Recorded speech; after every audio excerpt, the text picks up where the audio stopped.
Saúdo a todos os participantes do segundo seminário do projeto de pesquisa Observatório Constitucional e também do Núcleo de Pesquisa em Estado e Política do curso de Direito da UFMS Campus de Três Lagoas. Sou Tatiane de Aguiar Cabral, aluna do quinto semestre do curso de Direito, membro do Núcleo de Pesquisa em Estado e Política e do projeto de pesquisa Observatório Constitucional e também pesquisadora bolsista, PIBIC, sob orientação do professor doutor Luiz Fernandes Garbosa.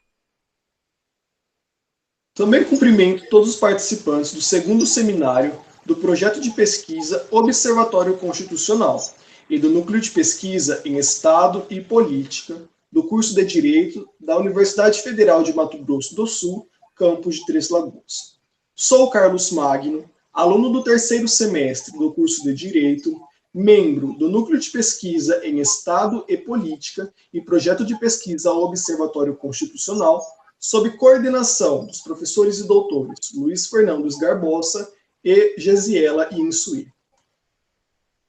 A presente apresentação é concernente aos resultados da pesquisa desenvolvida no âmbito do projeto de pesquisa Observatório Constitucional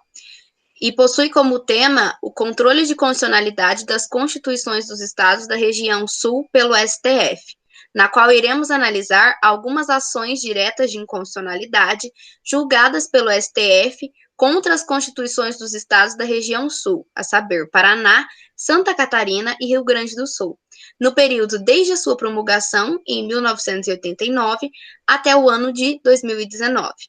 O controle de constitucionalidade será analisado nas seguintes ADIs: ADI 116 e 2453, em face da Constituição Paranaense, ADI 1024 e 1628, em face da Constituição Catarinense, ADI 192 e ADI 775, em face da Constituição Gaúcha, destacando-se, no entanto, os votos dos ministros relatores, visto que, como se perceberá, a maioria das decisões se deu por unanimidade de votos, não se fazendo necessário, portanto, avaliar os votos de outros ministros, salvo naqueles casos em que a decisão do plenário divergiu do voto do ministro relator. Darei início à análise jurisprudencial da região sul nesse seminário, trazendo algumas discussões a respeito de algumas ações diretas de inconstitucionalidade propostas em relação a preceitos da Constituição Paranaense. Para começar, então, analisarei a ADI número 116, proposta pelo relator, o ministro Paulo Brossard, no dia 29 de setembro de 1994, solicitada pelo governador do estado do Paraná em relação a uma disposição atribuída pela Assembleia Legislativa do estado paranaense. A presente ação direta de inconstitucionalidade propõe uma análise a respeito do artigo 77, parágrafo 5º da Constituição Estadual do Paraná, pelo qual estabelecia que a Assembleia Legislativa, isto é, os deputados estaduais, poderiam escolher 5/7 dos auditores do Tribunal de Contas do Estado paranaense e aprovar por ato secreto. Além disso, o governador do estado poderia indicar 2/7 dos auditores. Pois bem, ao analisar tal dispositivo da Constituição Estadual do Paraná, percebe-se que há uma contradição com o artigo 37, inciso 2º da Constituição Federal, que diz que para possuir um cargo ou emprego público, o único modo para se estabelecer nesses ofícios se dão através de aprovação prévia em concursos públicos, tendo como exceção o cargo em comissão. Logo, a forma correta para se estabelecer no cargo de auditor do Tribunal de Contas não pode ser através da escolha feita pela Assembleia Legislativa ou da indicação dos governadores. Essa forma distorce o princípio da assimetria, estabelecida pela Constituição Federal de 1988.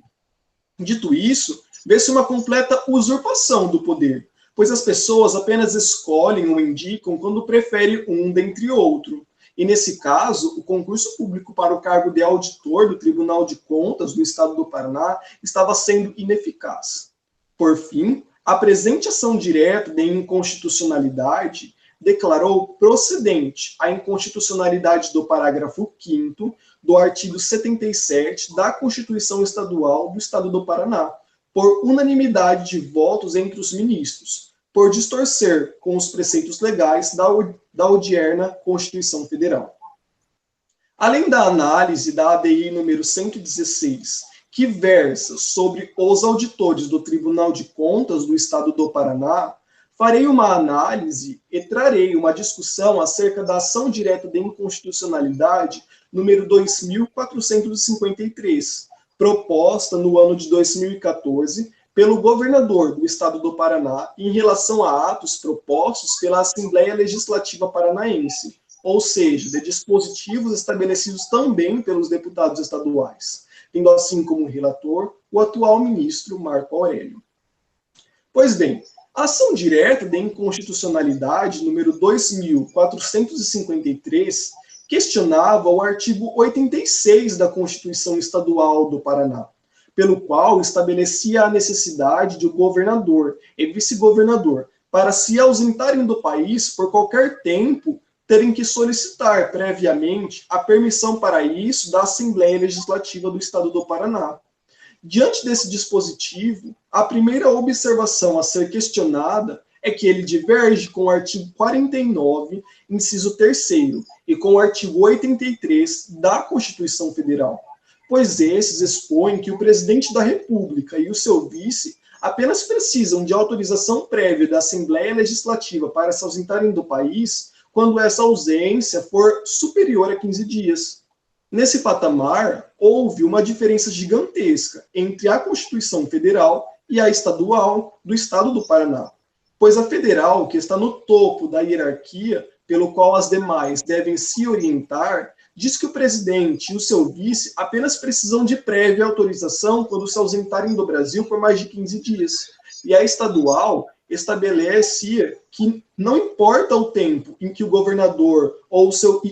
vice se ausentasse do país, deveria se pedir autorização para a Assembleia Legislativa Estadual. Portanto, declarou-se procedente a inconstitucionalidade da expressão do artigo 86 e do inciso 10 do artigo 54, por unanimidade dos ministros da Suprema Corte, por distorcerem dos preceitos estabelecidos na Constituição Federal. Diante das discussões realizadas acerca das duas ADIs do Estado do Paraná, em relação ao Estado de Santa Catarina,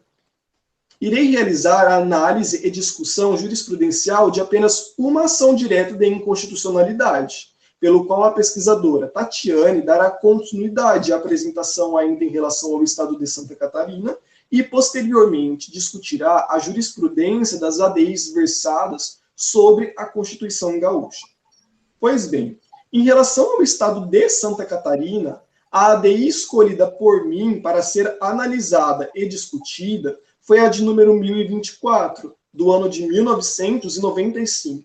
proposta pela Procuradoria-Geral da República em relação a disposições estabelecidas pela Assembleia Legislativa do Estado de Santa Catarina, tendo assim como relator o ministro Ilmar Galvão. A ação direta de inconstitucionalidade, número 1024, traz uma discussão sobre a cópia dos parágrafos 3º e 4º do artigo 86 da Constituição Federal pela Constituição Estadual de Santa Catarina, versando dessa forma os parágrafos 3º e 4º do artigo 73 da Carta Catarinense sobre a imunidade à prisão cautelar do governador e também o deixava imune a qualquer processo penal por delitos estranhos à sua função governamental. Bom, apenas de falar em imunidade a governadores soa-se muito estranho, pois os preceitos básicos do direito penal e constitucional atestam que prefeitos e governadores não gozam de nenhuma imunidade.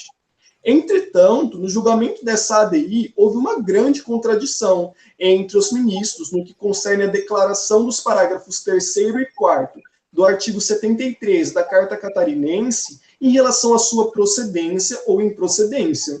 Dito isso, o seu relator, o ministro Ilmar Galvão, usou dos argumentos para declarar que a ADI número 1024 se caracterizava como improcedente, tendo como justificativa o julgamento do crime-queixa número 427-8 e o recurso extraordinário número 153.968, emanados ambos pela Corte Suprema, davam a interpretação de que o processo e o julgamento do governador de estado nos crimes comuns e de responsabilidade dependiam de prévia autorização da Assembleia para o seu julgamento. O relator Ilmar Galvão, como argumento, o princípio da autonomia dos Estados da União. No entanto, o ministro Celso de Mello votou procedente a ADI número 1024, alegando que a imunidade faz parte dos princípios que regem a política brasileira e que os governadores do Estado e do Distrito Federal respondem penalmente por qualquer cidadão. No mais, estabeleceu o ministro Celso de Mello que a autonomia dos Estados-membros estão sujeitas às disposições da Constituição Federal. Por fim, os demais ministros acompanharam o voto do ministro Celso de Mello, sendo assim vencido o voto do relator, no qual era o ministro Ilmar Mendes. Portanto, termino a minha fala nesse seminário expondo que a ação direta de inconstitucionalidade aos parágrafos 3º e 4º do artigo 73 da Constituição Estadual de Santa Catarina foi declarada procedente, por distorcerem das emanações da Constituição Federal e atentarem contra os princípios republicanos. Pois bem, no que concerne a DI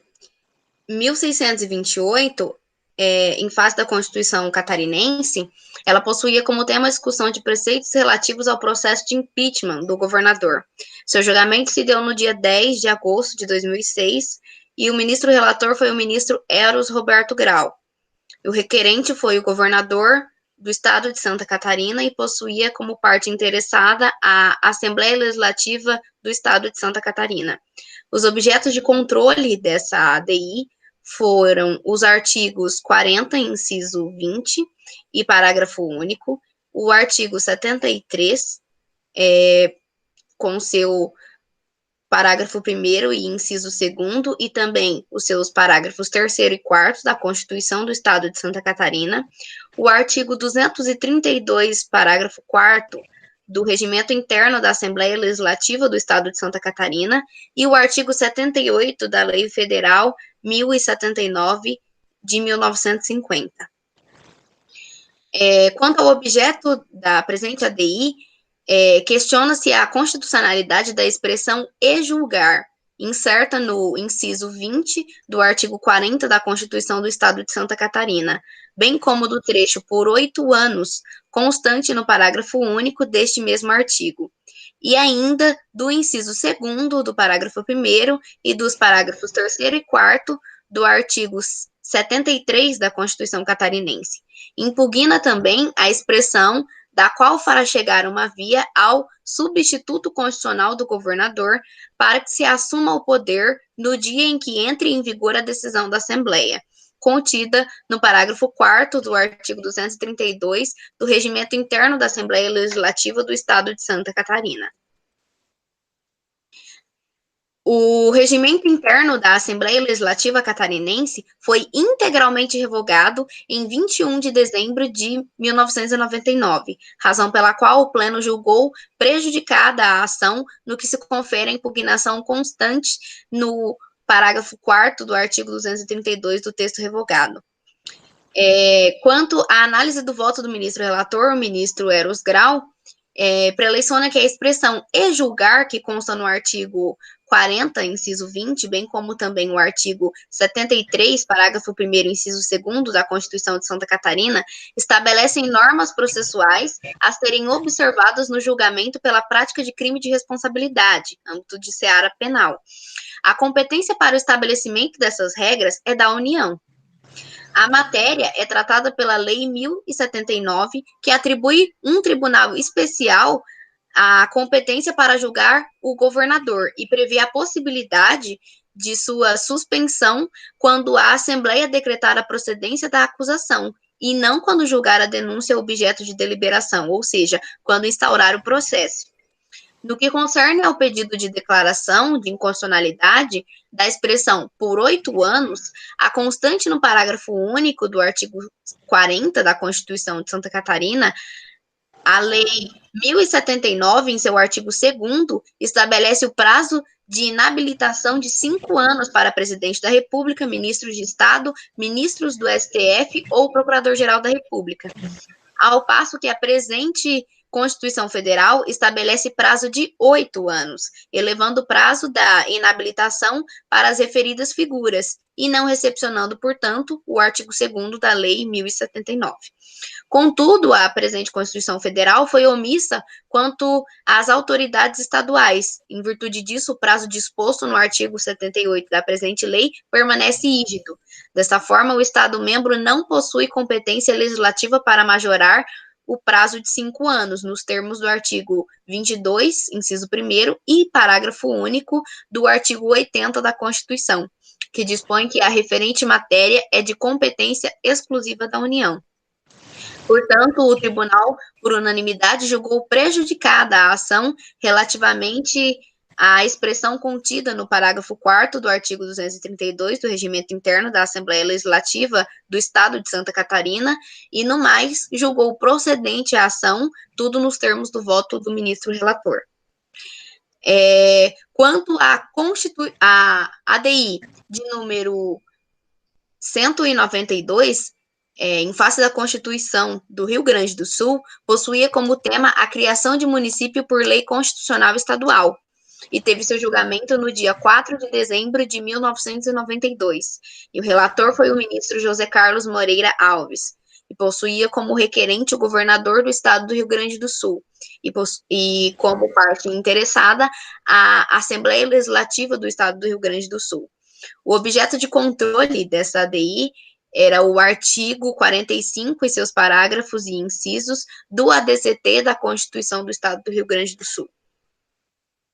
Acerca desse tema, desse objeto da presente ação, dispõe o parágrafo 4º do artigo 18 da Constituição Federal, que a criação, a incorporação, a fusão e o desmembramento de municípios preservarão a continuidade e a unidade histórico-cultural do ambiente urbano, far-se-ão por lei estadual, obedecidos os requisitos previstos em lei complementar estadual e dependerão de consulta prévia, mediante plebiscito, às populações diretamente interessadas. Fundamentando-se os fundamentos da decisão do ministro relator, ministro Moreira Alves,